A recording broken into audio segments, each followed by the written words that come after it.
Assalamualaikum warahmatullahi wabarakatuh. Alhamdulillahirrabbilalamin.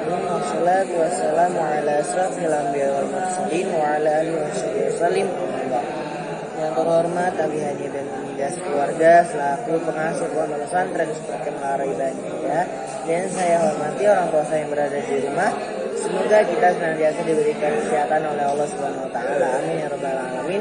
Langsung saja pada malam hari ini saya akan mempresentasikan tentang materi imajinasi saya, yaitu tentang kitab Faraidul Bahiyah, bab tentang kaidah mukhtalaf. Jadi kaidah mukhtalaf ini bagi menjadi 20 ya. Yang pertama itu kita akan membahas pada malam hari ini ada 5 kaidah. Yang kaidah pertama yang berbunyi al-jum'atu zuhurun maqsuratun am salatun mustaqillatun. Artinya salat Jumat dan salat Jumat itu apakah salat duhur yang diringkas ataukah salat tersendiri? Nah, jadi di sini menurut banyak pendapat yang bilang jadi di sini jadi mukhtalaf ya. Sebelum itu pengertian mukhtalaf itu adalah kaidah yang masih masih kayak pendapat satu pendapat dua itu kayak saling kayak gitulah, paham gak sih?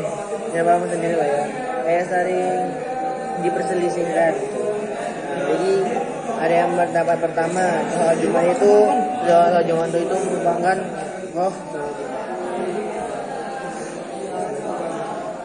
jadi pendapat satu itu dia tuh kayak mengatakan bahwa sholat Jumat itu adalah sholat duhur yang diringkas. Setelah pendapat dua mengatakan itu sholat Jumat itu adalah sholat yang tersendiri.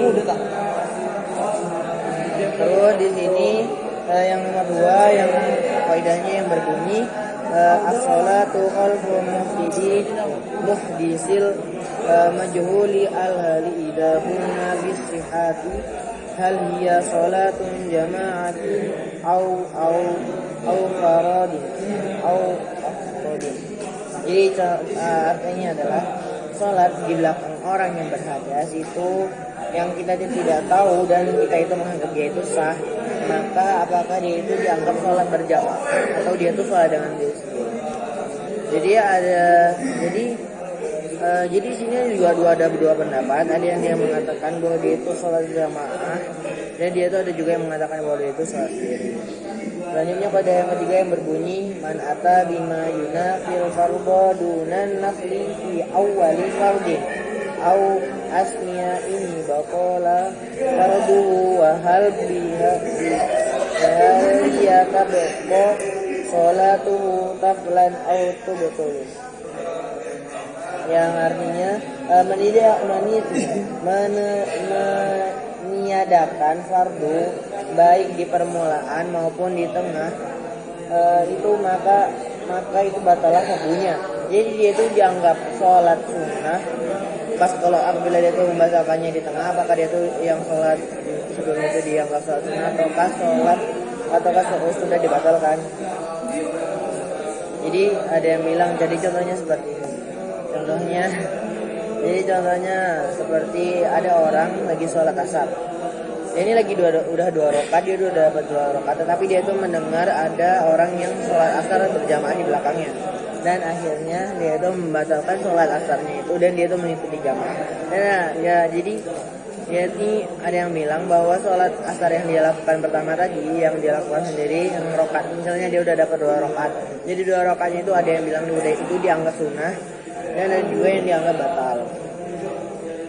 Selanjutnya kaidah yang ketiga yang berbunyi an-nadru hal yuslaku bihi maslakal wajibi awil jaiz. Jadi nazar itu artinya nazar itu berlaku sebagai wajib atau jaiz. Jadi contohnya seperti kita itu berpuasa nazar. Kan kita berpuasa nazar. Nah, itu niatnya boleh di malam hari. Apakah harus di malam hari atau boleh disampai sebelum duhur itu kayak puasa sunnah gitu yang lainnya. Jadi kan ini juga masih ada pendapat perbedaan pendapat antara ulama-ulama. Jadi ada 2 pendapat, ada yang boleh di waktu malam dan ada pula boleh yang di waktu pagi. Kaidah yang kelima yang berbunyi hali ibratu bisi'i apa ini? Nuqudi au bima'aniha. Artinya, apakah yang diperuntukkan lafaz, apakah yang diperhitungkan itu adalah lafaz ataukah lafaz akad ataukah makna dari akad tersebut. Jadi contohnya seperti ada nih, misalnya saya si A ini bilang ke si B, nih aku beri kamu uang.